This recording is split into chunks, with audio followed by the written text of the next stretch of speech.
Roald Dahl and Walt Disney, two of the 20th century's greatest storytellers, have been a part of many a childhood, transporting us to fantasy lands with unforgettable characters. Here, the 1971 film version of Roald Dahl's book, Charlie and the Chocolate Factory. What do you think will come of that? And of course this, Walt Disney's classic 1937 feature, Snow White and the Seven Dwarfs.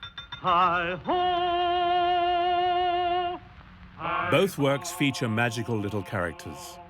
Dahl's hard-working Oompa Loompas, and then the equally industrious dwarves of Disney's first ever full-length animation. But in 1942, it was another set of mischievous creatures, penned by the then unknown 20-something Dahl, that united these two great talents to work on a film that ultimately never got made. Here's the writer himself talking about this in 1984. I was very lucky because my first little book I wrote was called The Gremlins, which was bought by Walt Disney.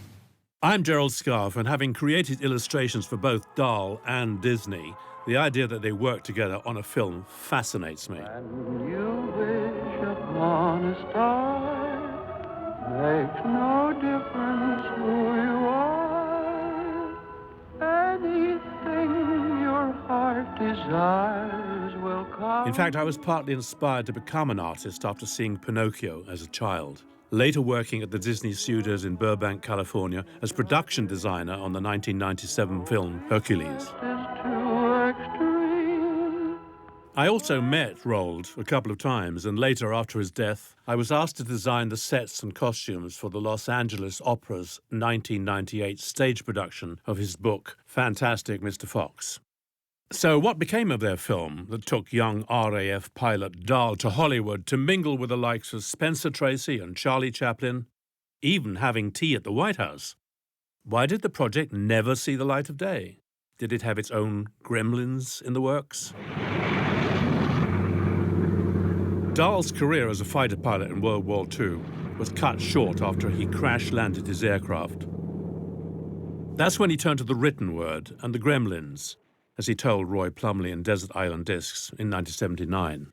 You served in the Middle East. You were rather badly shot up. Yes, I finished up in a sort of pile of flames on the ground. Oh, but I recovered from that and went on flying a bit. Yes, you went to Greece. And you ended the war. You were sort of insulated out of active flying. You ended up in the United States as assistant air attaché, which sounds rather a glamorous post. Well, I started up in that post. I didn't last very long because I'm a tactless sort of fellow.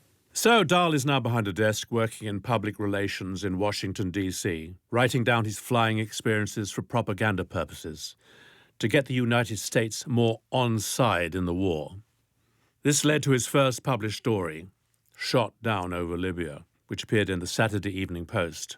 But there was another tale rattling around in his brain, which had been sparked by an RAF folk story traced back to the 1920s. The Gremlin concept came from the early days of combat flying when things were constantly going awry. John Baxter is the author of Disney during World War II. The early biplanes were rickety affairs. You know, wires would snap and fuel lines would rupture and things like that. And that was the origin of the Gremlin myth because the pilots decided it would be a good tongue-in-cheek way of coping with that problem by attributing all these mishaps to these little fellows called gremlins, you know, these little mischief makers. Being a serving officer, Dahl had to ask his superiors for permission to publish the story in a magazine. The original Gremlins story has them as tree-dwelling wood creatures. The British are building aerodromes at the beginning of the war. They knock down the Gremlins' trees to build these aerodromes. The Gremlins get very upset and decide to attack all of the airplanes that they see. And eventually the British flyers convince the Gremlins that it's the Germans' fault that the trees were knocked down in the first place, and if they help them beat the Germans, they can go back to living peacefully in their woods. The main character is the pilot Gus, who bears a strong similarity to Dahl. A successful pilot who crash lands while on patrol and is injured. However, in Dahl's children's tale, the pilot is brought down by a 6-inch tall gremlin who drills holes into his aircraft. And as the gremlins are invisible to non-pilots, a key premise of the story is that all damage has to be explained in the real world too, such as bullet holes and natural wear and tear to the aircraft. Hello there, welcome to the Roald Dahl Museum and Story Centre. There's your golden ticket. Please enjoy your adventure. Thank you very much. I look forward to seeing what you've got. The museum in Great Missenden is in the village where Dahl lived for 36 years until his death in 1990. We're just going to head into the archive. And it holds many a treasure relating to the Gremlins project. I'm just going to take out a box now of material relating to the Gremlins and we can go and find out more. OK, I can't wait to see what's in it.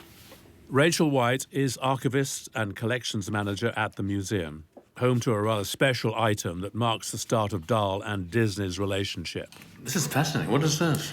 This is the telegram that Roald Dahl received from Walt Disney, basically saying that he's received the copy of the Gremlins and he thinks it has possibilities. It's to Flight Lieutenant Roald Dahl, care of the British Embassy, Washington, D.C., and it's dated, what is that, July the 13th? 1942. And it says, Sidney Bernstein has sent me your story of the Gremlins.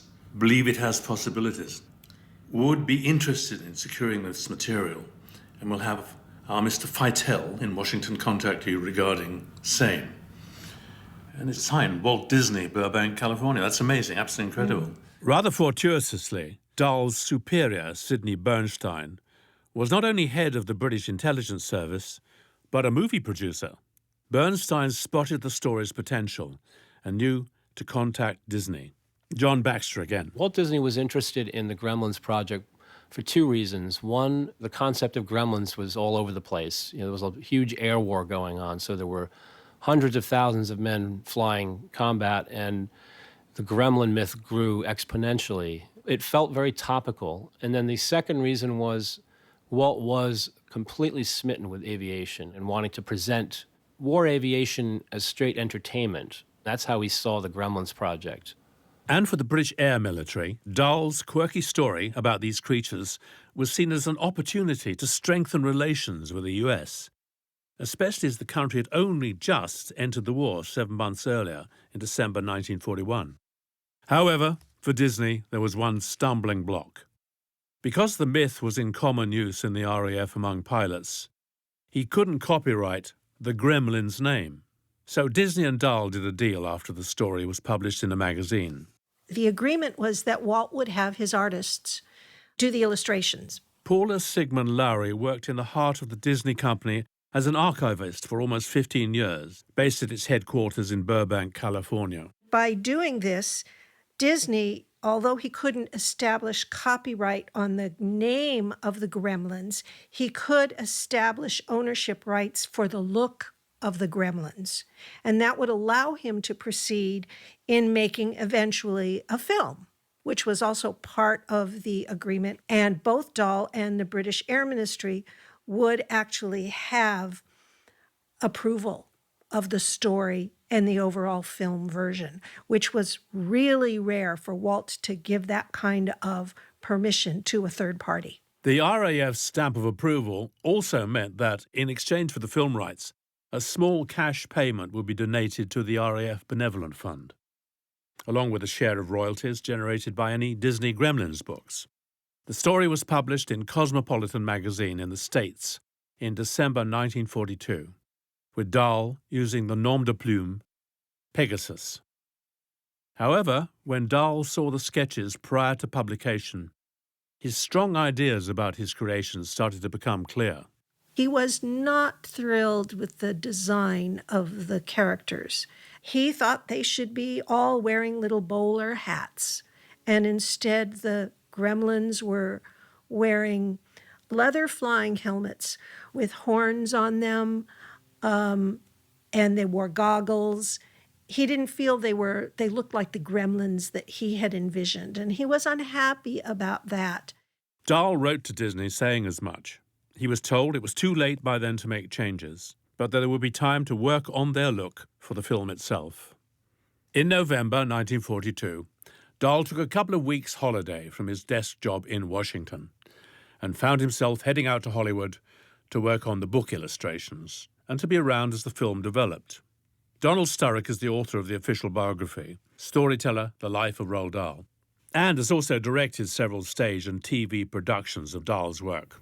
He was very, very excited and told his mother in a letter home that, on the first night he'd arrived in Hollywood, Disney threw a party and all sorts of famous people attended, like Spencer Tracy, Dorothy Lamour, Charlie Chaplin was there. And, Roald really felt, I think, that the Gremlins were going to be his passport to fame within the USA. Back at the Roald Dahl Museum and Story Centre, Rachel White. I hear that Walt nicknamed Roald Stalky. It isn't because he stalked him all the time, like a kind of shadowed him everywhere. No, it was because he was 6'5", like a beanstalk, beanpole. That sort of stalk. He was very tall and thin, and he also couldn't pronounce Roald as well, the Norwegian name. And so I think it just was easier for him just to say Stalky. Yeah. And in fact, we got a transcript of a meeting they had later on in the process. He's just referred to as Stalky rather than Roald Dahl. So this is a copy of the actual book? Yes, this is actual Roald Dahl's own copy of it. So he would have retained copies for himself and his family, and this is the one that survived. Mm-hmm. So you see, it's quite an exciting cover. It's red, it's got the yellow writing of the Gremlins from the Walt Disney production, a Royal Air Force story by Flight Lieutenant Roald Dahl. It has pictures of the Gremlins doing their sabotage of the plane while it's in flight. A blue aeroplane flying towards us with 3 Gremlins, one sawing the wing off, the guns off. Yeah. Another one's drilling into the nose cone. Are those bullet holes or gremlin holes? I think they're gremlin holes, but they're probably made to look like bullet holes so nobody suspects that the gremlins are the ones doing the damage. So it's a mixture of full page colour and then interspersed with the text are black and white pen and ink drawings. Yeah. So the first few pages show this incredible air battle between British and German planes with the swastika on of the German pilots, and then they're zooming up other British planes. It starts off at the Battle of Britain, and these pilots are having a terrible time against the German planes, but also their planes are being damaged by unseen forces. And they work out that they're these little creatures called gremlins who are introduced over the next few pages. And gradually the pilots work out that they can encourage the gremlins to be good. And they set up a gremlin training school and feed them used postage stamps as bribes and food. There's a brilliant picture here, which I love, of Gus, who's the main protagonist, floating down in his parachute. His plane is in the background, crashing, and he's fine, but he's holding the little gremlin in a thumb and forefinger grip as he's floating down, and the gremlin's waving at him. And eventually the main character, Gus, is invalided. He has the flu, he's not supposed to be flying, he has a crash, and he's told he can't fly anymore. This obviously mirrors Roald Dahl's own experiences of crashing and being told he can't fly. But unlike Roald Dahl, Gus is helped by the gremlins. And the final pages of the story are the gremlins helping him pass a medical exam. And here is this little picture here, which always makes me laugh, of Gus having to take his shirt off, and all the Fifinella female gremlins have to turn their eyes, avert their gaze, very discreet. But they help him pass the test, so they basically get him to stand up, and they tie little ropes around him to help him stand upright.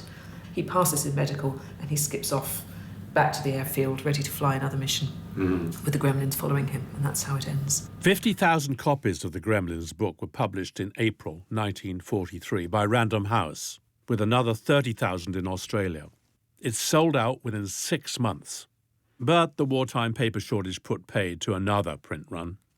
And thanks to his time in Hollywood, Dahl decided to make the most of his newfound fame, sending copies to influential people, including America's First Lady. Eleanor Roosevelt read it to her grandchildren and loved this book. And so I got invited to the White House. Work had already begun on the feature film, or as it was called in-house, Walt Disney Production 1551. Like Mary Poppins, the studio intended to make the Gremlins film a mixture of animation and live action, with the creatures as cartoons and the humans in film form.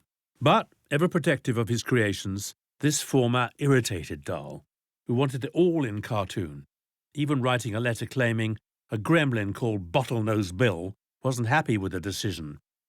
However, Disney kept with the idea, and his top team of writers, Jim Bordrero and Ted Sears, who had worked on films like Pinocchio, Dumbo and Bambi, were assigned to develop the script, although Dahl insisted that they follow strict rules around the gremlins' behavior. The list of rules was so long that the writers created a chart that would keep them oriented as to what was possible and what was not possible, and what the motives were for each gremlin. There were different gremlins responsible for different types of mischief.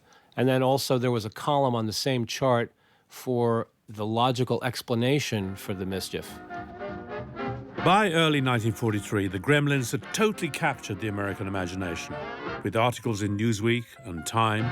Count Basie even released this song, Dance of the Gremlins, There's a Gremlin in the Groove, that summer. Dahl biographer Donald Sturrock. Gremlins started to appear all over the US press, and people were talking about them in all sorts of contexts. I mean, sports writers said, oh, Gremlins were responsible for the local side losing at baseball, and Bob Hope joked that Gremlins had ruined his recent book. I mean, they started to appear everywhere, and I think become not so special and unique as they had been at the end of 1942. This caused concern for Disney and his team, especially as he got wind of other studios now producing their own Gremlins-themed short cartoons. Paula Sigmund Lowry. He actually asked his brother Roy to contact the other studio heads and let them know that he was working on a feature film and would they mind holding off on their productions so that the public wouldn't be oversaturated with different images of the Gremlins before Walt's film, in which he had invested so much, was able to come out, and all of the other studios pulled back on their Gremlin projects.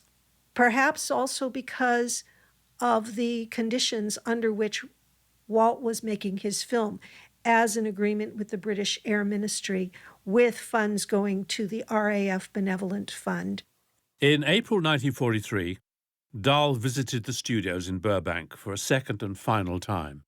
It followed a request from Disney to help inject momentum back into the film project, as his team were having trouble making the script work without their chief gremlinologist on hand. As a result, they'd also ditched the costly combination of live action and animation and went for full cartoon, which delighted Dahl. The May of 43 treatment by Sears runs about 155 pages, and it's really the best of the treatments. It's the closest thing we have to what the film might have looked like. The treatment begins with a dedication to the pilots of the RAF and British courage. Bless 'em all, the long and the short and the tall. Bless all the sergeants and WO1. The opening titles play over the wartime anthem Bless Them All, as a scene of the British countryside comes into view.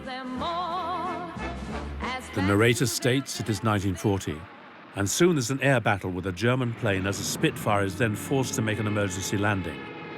Next, a farmer sees the grounded plane and points out the bullet holes in the wing.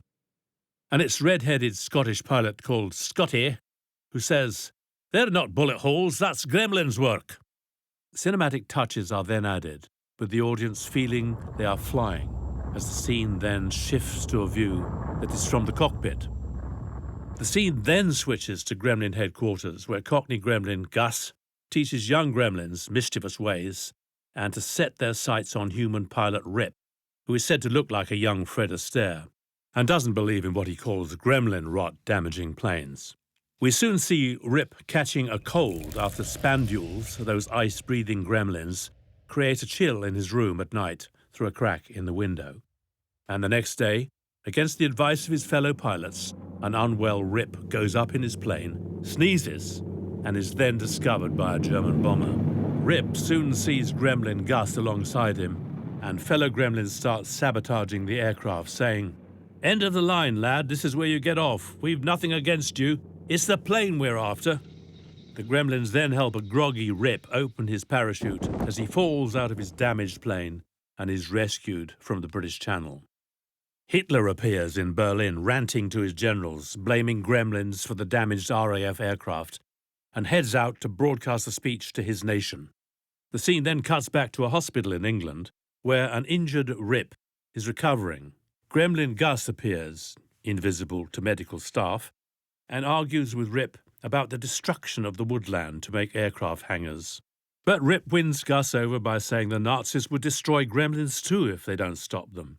He adds, "You represent the imagination. That's one thing the New Order can't stand." So to illustrate, Rip turns up the radio so Gus can hear Hitler's damning speech. The final scenes show German raids on London, with Rip attacking enemy planes, with the help of Gus on the wings sabotaging the enemy aircraft. Hitler blames the Gremlins as the Battle of Britain is won by the Allies. The end. And as the film gained momentum, so did the imagination of Disney staff. There was a funny incident that suddenly the Gremlins popped up at the Disney studio and everybody was complaining that the Gremlins were causing mischief. Films they were working on were falling apart, and the ladies in the ink and paint department were getting runs in their stockings. So Jim Bodrero, who was one of the story artists, actually wrote in the studio newsletter that no, Gremlins aren't here at the Disney studio. They can only be seen in the aerodromes or on the planes, and they can only be seen by the pilots themselves. Disney asked Dahl to come out for a third time in May 1943 for a couple of months, but Dahl couldn't because of his work commitments in Washington. Within the Disney studio, people were beginning to worry about the finances of the whole thing. Two of their most recent films, Pinocchio and Fantasia, had yet to turn a profit. Also, the project was becoming less relevant to the war effort, which was now pretty clear that the Allies were going to win. So the project started to stall. Disney initially considered making a short cartoon instead of a full-length feature. But just before Christmas 1943, the Gremlins film was no more, especially as Warner Brothers had by now released the short called Falling Hair, starring Bugs Bunny and a gremlin. Walt felt he'd been scooped. So he wrote off his $50,000 investment and moved on. An explanation for the decision can be found in the minutes from a script meeting, which took place a few months earlier. Gremlins just weren't very likable. They were bringing down Allied planes, and combat pilots were the only ones who could see them. But here they are on screen, and we can see them. And it just set up a very odd sort of tension in terms of audience's suspension of disbelief. Are they real or aren't they? Without Roald there to push the project, the writers started to wonder really what it was about. I think very few of them got it. And there's a record in the Disney archives of a script meeting where one of the script writers just said, well, I think the Gremlins were alibis for the stupidity and dereliction of duty of the RAF pilots. And I don't see that puts them in a very glamorous light at all. They couldn't really work out who the hero of the story was.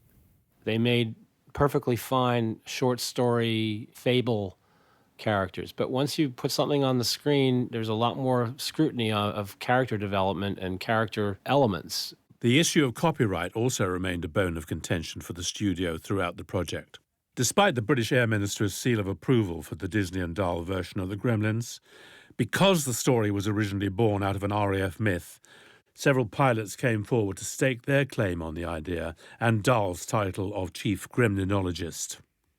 Each time the studio or the RAF had seen off such claims, but it remained a constant worry in the back of Walt's mind. Plus, there was Clause 12, the ongoing fear that the RAF had final say over the end product.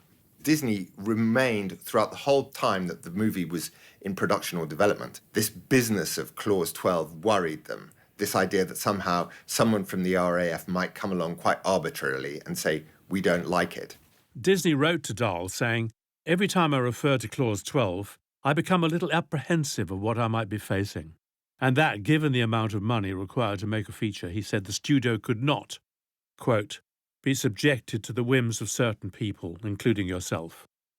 Despite the film never making the big screen, Disney certainly had a key part to play in the launch of the career of one of the world's most successful children's writers, Roald Dahl, thanks to that very first publication of the Gremlins book. And it seems Dahl had no regrets about the experience, even though the planned feature-length animation never made it into cinemas. I remember when I was a young television director, I went to visit him at his house in Great Missenden, Gypsy House, to make a documentary film about Roald.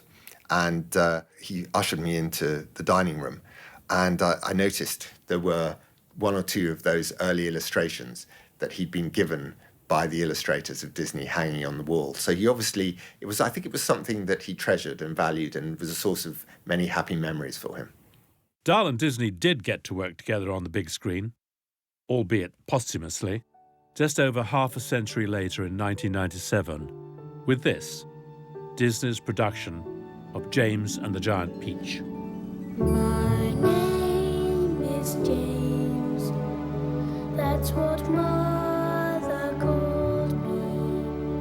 My name And to mark the 100th anniversary celebrations of Dahl's birth this year, 2016, director Steven Spielberg has also united these two giants of storytelling via one particular big friendly giant in the Disney feature-length animation of Dahl's The BFG. Why did you take me? Because I hears your lonely heart. But the Gremlins lived on during World War II, just not on film. The characters continued to appear in educational projects, and the Disney studio was doing a lot of work for the U.S. government, training films, and they produced a booklet for the Army Air Force's Safety Education Division, and it was called Meet the Spandules. And remember that the Spandules were the little gremlins who breathed ice. So they would be responsible for icing the wings of the planes. So this would teach the pilots how to fly and land in winter conditions. And so the life of Roald Dahl's Gremlins continued to assist armed forces all around the world. The characters also appeared on military insignia designs that the Disney studio created for the uniforms and vehicles of servicemen and women during the war. But after that, anything having to do with the war, Disney basically put in the vault. If it could be recycled, he would recycle it. That was one of his specialties. But if it had to do with a topical subject like World War II, once the war was over, that was it. But unlike Disney, Dahl recycled his Gremlins, like in his book, Sometime Never, an adult novel published in 1948 about the end of the world in which humans blow themselves up. And it seems that Dahl just couldn't shake these little characters from his consciousness, even right up to the end of his life. The Gremlins top and tailed his career, so obviously it was his first book in 1943.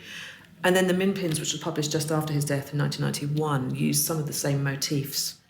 These are little creatures who are under threat from a big, scary, unseen monster who wants to eat them. And little Billy is the human boy who enters the wood, is chased by the monster, but ends up helping the Minpins get rid of the monster by flying on the back of a swan. So that element of flight and excitement of flying around and being in danger, creatures who live in trees with suction boots, very, very similar to the early story of the Gremlins when they're living in the deep, dark, ancient British woodland before the woodland gets chopped down. It's fascinating that he came full circle.